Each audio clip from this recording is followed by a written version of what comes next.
Hello, traders. Today is Thursday, June 26th, and this is my PM recap for the Euro US dollar, and we are on the 1 hour time frame.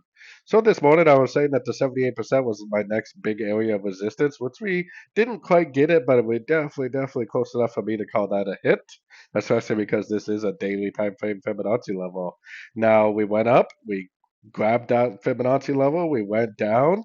Price did not break structure on the 1 hour time frame. In my opinion, there was no reason to even think about going short until after we had a break of structure, like I was speaking about this morning.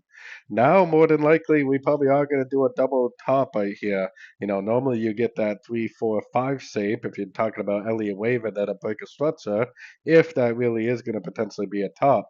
So I would kind of expect this to go up, probably retest this area, then if it makes a new high, like a higher high, goes down and breaks this level, then that definitely would turn me into a seller.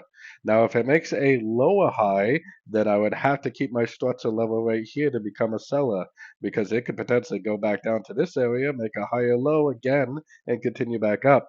So for me, until this makes a new high, my structure level is right here. If it makes a new high, like that, then my new structure level will be right here. That will turn me back into a seller. As of right now, because the daily, weekly, monthly time frame is in an uptrend, I am definitely doing nothing but looking for longs still. So anyways, don't forget to check out my free Discord group link down here in the corner. Take a look at my website, fxpipcollector.com.